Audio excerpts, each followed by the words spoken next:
good day, Algebra. We are kicking off the year with CO1. Seems like a good place to start. And we've got some definitions. So the different symbols in the binder, you've got several of them here. The first one is that wise old owl, that owl sitting on top of some books. And that means it's a definition or some term that you might not know. These can go on help sheets. But basically, since we don't use your hardcover textbook in class, as we go through these sheets, you're expected to fill them out, follow along, do the examples, because these are going to be your primary resource for review when it comes test time. But rational numbers, you did talk about these in pre-algebra. Who remembers the definition of a rational number? Yeah. All right. Yeah, Nathan.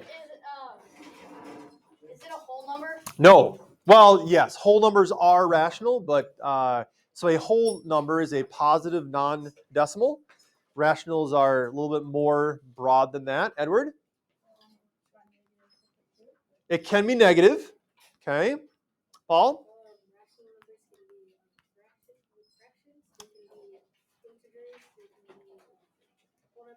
Yeah. So it's kind of the broadest level of our number system. Last year, you really kind of focused in on rationals, integers, and wholes. Okay, but a rational number is a positive.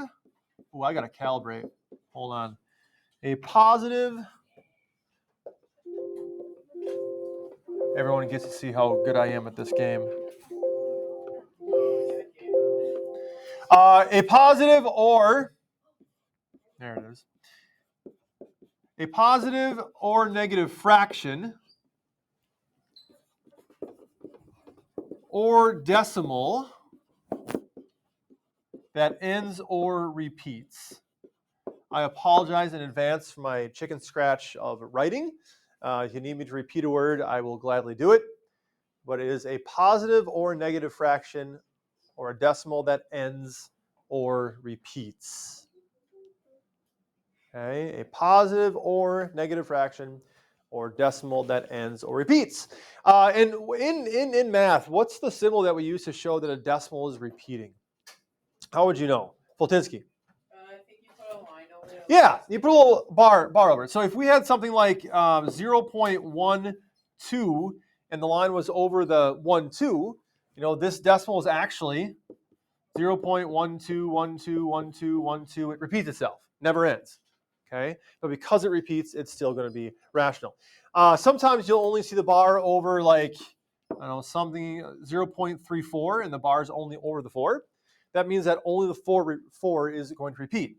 So this would be 0.3 and then 4 forever.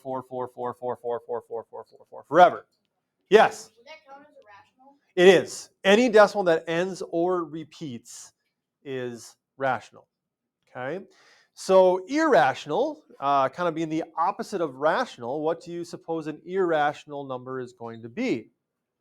Katie? A positive number or negative fraction or decimal that ends that does not end. Yeah, and we can kind of eliminate that fraction piece of it because any fraction is going to be rational. But an irrational number is a decimal that does not end or repeat.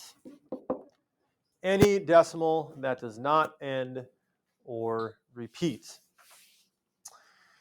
What is a well-known irrational number that you are familiar with? And I know you're familiar with it because you've done the math packets before. Maddie? Pi is a very famous irrational number. We use the Greek letter pi because who wants to write out a never-ending decimal? No one. Like, where do you stop? I don't know. It's confusing. Has anyone heard of E? The letter E? Well, you've heard the letter E, but the number E? Equals MC squared. That's a little bit different. But when you get to Algebra 2 and talk about logarithms, you'll run into E. I think its value is like 2.6 something or other. But it's another example of an irrational number.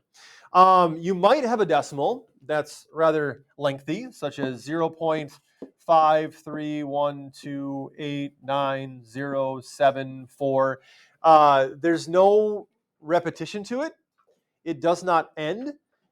How do we show that this goes on forever? Because we can't put a repeating bar over anything because it doesn't repeat. It doesn't end. It doesn't have a special letter for it. What do we use? Nathan? We use 3 dots. We use 3 dots, right?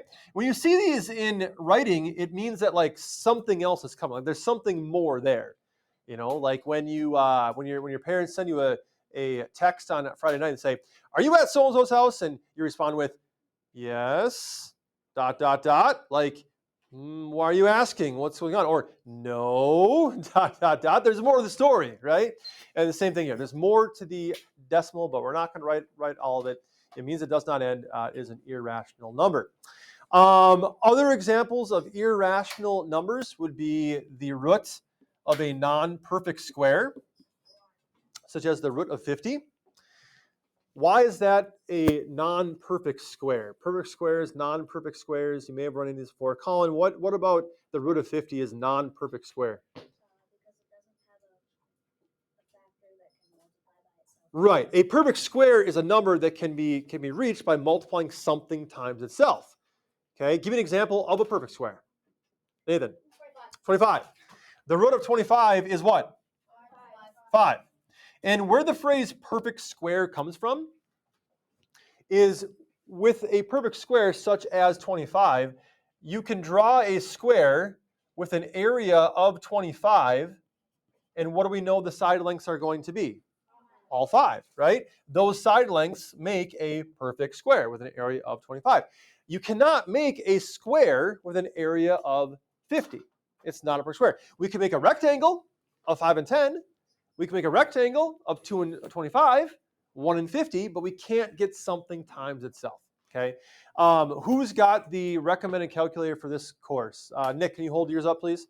If you've got a calculator like that, take it out now, please. If you don't, then just look on with someone near you who does, or pay attention for later. Yes. Okay. So, folks, shh. A calculator is a tremendous tool, but it's only worth it if you know how to use it. My dad has been getting me tools for Christmas for years that sit in my garage because I don't know how to use them, right? Give me a hammer, I can use a hammer, but give me an air compressor thing with 12 different gauges, I don't know. So I'm going to teach you how to use this tool as we go along. To find the square root of 50, if you look, I'm going to kind of erase these notes over here.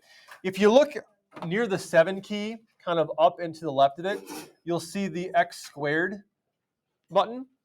And the root symbol is directly above it, not on a button, but on the calculator itself. It's going to be in a different color. I think it's yellow if you've got a pink calculator. I think it's blue if you've got a navy blue one or something. But it says different color. How you access that is way up in the top left corner of your calculator. There's a second button. That's kind of like your shift key. Okay, like on a computer when you want to hit the symbols above the numbers, you press shift first. Okay, similar thing here. You don't have to hold it down. You don't have to press it once. But that button, when you press it, when you then hit the x squared key in your display, it'll give you a root symbol with a parenthesis. So try that now. Press the second function button first, and then push the x squared key, and you'll get that root symbol. Anybody having issues I can help with? You've got different calculators, so I'm not quite sure. Nope. So the second function button is up in the top left. You don't have to hold it, just press it once, okay? Now press the x squared key. Nope, that's x to the negative 1, x squared. Okay, and then you got your root symbol. Yes, it looks like you found it, okay? So now when you type in 50 and close your parentheses and press enter, it's going to give you a value that when you multiply that times itself, it's going to get you 50. And it's just a little bit bigger than 7, which makes perfect sense because why? Why would it make perfect sense that the root of 50 is a little bit more than 7? Yeah. 7 times 7 is 49. Right, because 7 times 7 is 49, so a little bit more than 7 will bring you up to 50. However, that decimal only ends on the calculator because you run a room. Okay, in fact, is an irrational number that will go on forever. So my point is, that was a really long explanation for this. My point is that the root of any non-perfect square is always going to be an irrational number. So when you look down below in the Mr. Happy Pencil section here, you see a few roots. You are to determine if that root is a perfect square or if it's not. A perfect square will be rational, such as the root of 25 equals 5, rational. The root of a non-perfect square, such as 50, decimal goes on forever, it's an irrational number. Questions so far? All right.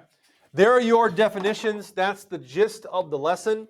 Now we go down to the Mr. Happy Pencil section. You've got a one-pager for homework tonight. Whatever we don't finish will be homework due tomorrow. I would love it if you folks kicked off the year playing the number game tomorrow, which you can achieve if everybody finishes their homework. Now, in a class of 33 kids, that's a bit of a challenge. The number game is my way to bribe you to do your homework. If everybody in the class does their homework, then we play the number game. If you win the number game, you get a point. If you get 3 points, I bring in donuts, cookies, brownies, I don't know, something. Okay? You get some sort of reward. But you can only win if you play, and you can only play if y'all do your homework. Right? Now, potentially, yeah. So like last year, I do not grade on right and wrong answers because I consider homework to be practice, much like any sport, or if you're in drama, or if you play an instrument. When you are doing something for the first time, you should not get penalized for making a mistake. You just practice it again, right? However, I do require completion. So if you come tomorrow and even one question's left blank, you've written nothing down, and you say, I didn't get it. That doesn't count. It's not completed. Okay, I need to see you at least attempt it. And no, putting IDK isn't attempting it. A question mark isn't attempting it. I need to see an attempt. Okay, or if you're really not sure at all what to do, then write a question down. Like, I didn't understand what this meant, or whatever. I need to see that you actually thought about it. That is my requirement. It says label each number as rational or irrational, and then explain why you chose the category that you did. Negative 19.7, rational or irrational? Rational, why? Because the decimal ends.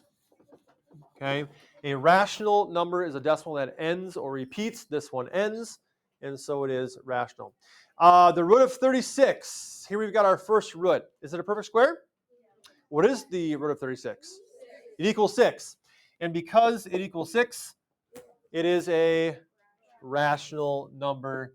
And again, you could write for this one because 6 is whole, right? And all whole numbers are also rational. It's also an integer. You could write that too. Or you could write it ends. Because you can write 6 as a decimal, 6.0, and it ends. Okay? Give me one up here that is irrational. Pick any of them up here that is irrational. Oh, look at the participation. I love it. Yes, Kaylin. Pi. We talked about that one.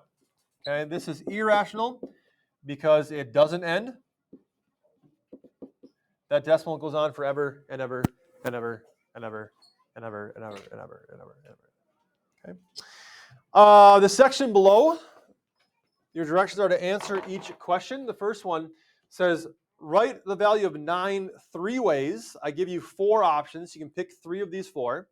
As a negative integer, as a fraction that is not in simplest form, using an exponent, using a square root. So 3 of those 4, how can you write the value of 9? If I had asked you to write it as a decimal, a value of 9 as a decimal might be 9.0. If I asked you to write 9 as a mixed number, how can I write a value of 9 as a mixed number? Any thoughts on that? 18 over 2. That'd be an improper fraction or a fraction. But what about a mixed number? Remember, a mixed number has the whole in front and then the fraction following it?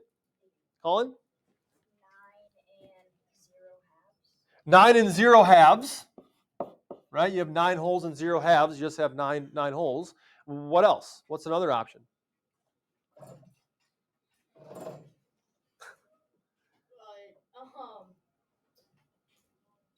27 over 30.